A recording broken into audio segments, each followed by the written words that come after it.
आसनसोल के बस्तिन बाजार मोड़ पर पानी सैयद अली पार्क के सौंदर्यीकरण का काम शुरू किया गया। इस मौके पर यहां आसनसोल नगर निगम के चेयरमैन अमरनाथ चैटर्जी उपस्थित थे। उन्होंने कहा कि आसनसोल नगर निगम की तरफ से शहर के विभिन्न पार्कों का सौंदर्यीकरण किया जा रहा है। আমরা এই সৈয়দ আলী পার্কটা আমরা প্রায় দিন 10-15 আগে থেকে আমরা কাজকর্ম শুরু করেছি। খুব জরাজীর্ণ অবস্থা ছিল পার্কটাতে। তো আমরা এই বস্তিন বাজার অঞ্চলটা, এই বাজার অঞ্চলের এই জায়গাটা, হটন রোডের অঞ্চলটা, এটা মুসলিম অধ্যুষিত এলাকা।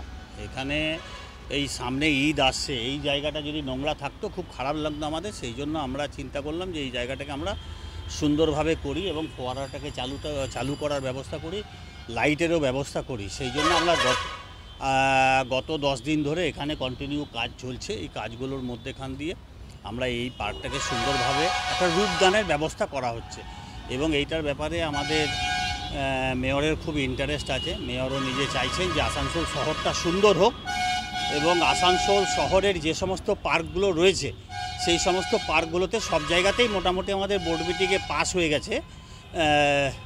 প্রায় আপনার 25 লক্ষ টাকার কাছাকাছি আপনার এস্টিমেট হয়ে গত বোর্ড মিটিংয়ে পাস হয়েছে। সেটা আমরা যাতে তাড়াতাড়ি কাজটা সবগুলোতেই আমরা সম্পন্ন করতে পারি তার ব্যবস্থার জন্য আমরা দ্রুত গতিতে কাজ শুরু করেছি। দেখা যাচ্ছে কি মানুষের অভাবে পার্কগুলো মানে ওপেনিং হয়ে যায়, তারপরে মানুষ দেখরেখ করে না, সেজন্য পার্কটা মানে না, সেই সময় অনেক সময় আর্থিক সংকটের মধ্যে পড়ে, সেইগুলো আমরা দূর করার ব্যবস্থা করছি যাতে পার্কগুলো কিছু কিছু লোকাল লোকের হাতেও যদি দিয়ে দেওয়া যায় আমরা সেই সব নিয়ে চিন্তা ভাবনা করব। তারা যদি মেনটেনেন্স করে চালাতে পারে করবে, তাতে আরও ভালো থাকবে। মেনটেনেন্সের জন্য কোনো লোককে রাখা হবে? হ্যাঁ, আমরা এখন আমরা 1 বছরের জন্য একটা মেনটেনেন্সের লোক রেখেছি। সে মেনটেনেন্স করে পার্কগুলোকে চালু করবে এবং খুব দ্রুততার সঙ্গে করবে।